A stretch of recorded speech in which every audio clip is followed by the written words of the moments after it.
Welcome to Beth's Happy Home.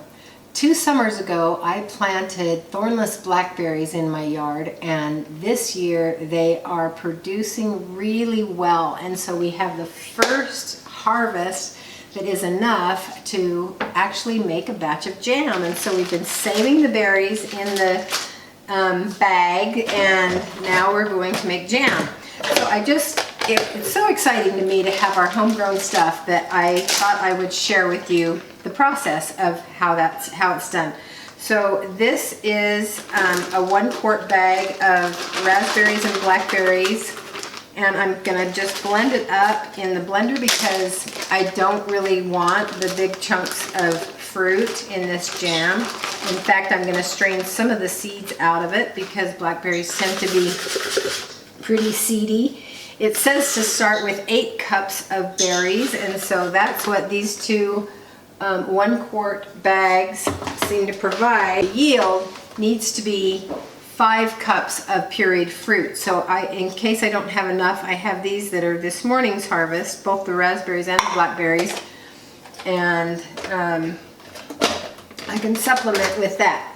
So first thing to do is just to blend them up to make a puree that can be mixed evenly with the sugar.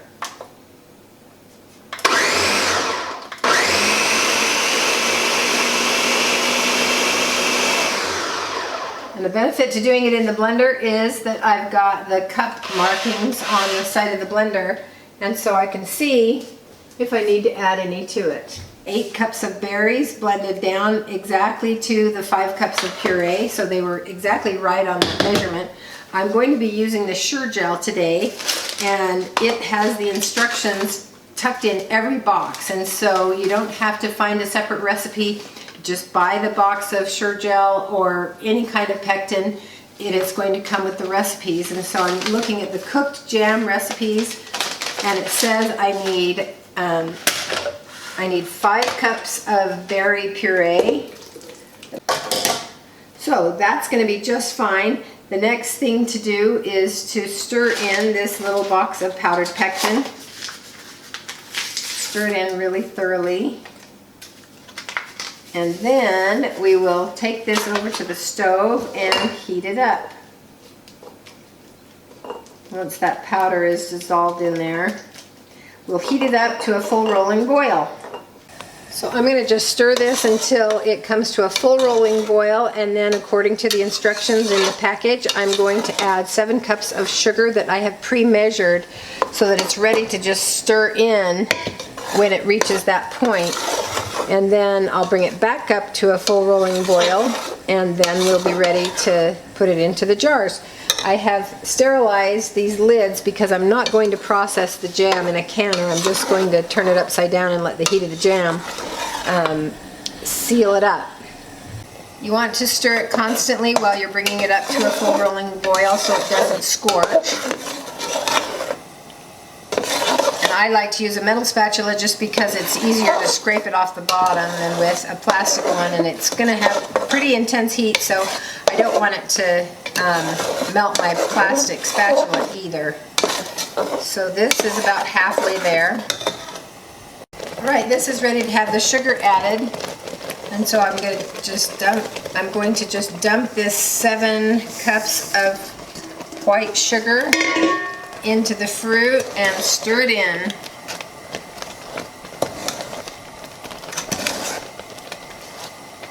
And then I will bring it back up to a full rolling boil, boil it for 1 minute, and then it'll be ready to put in the jars.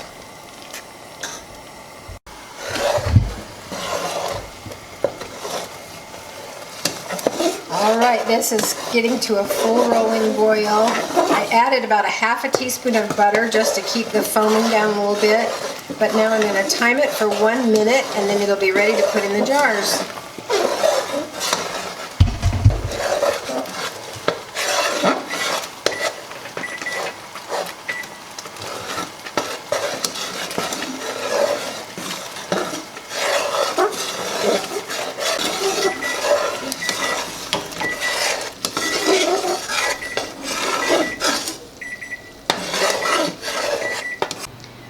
right, I've got these sterilized jars that I have put down on a clean towel.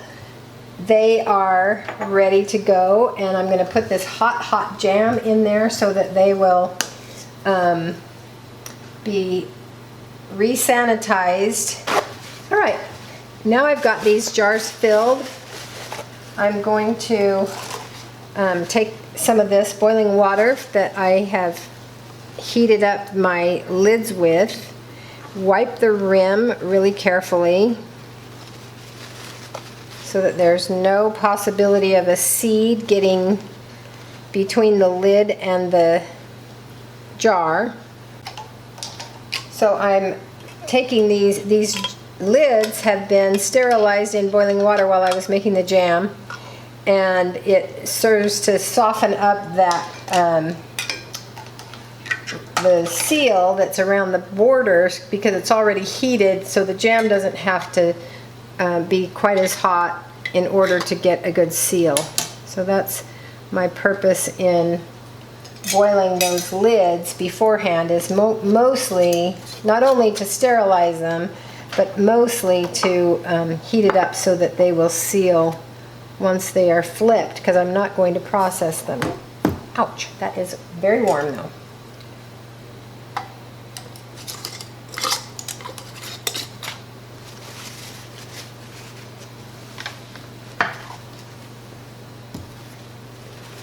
And in about 45 minutes, I will come and flip these back right side up.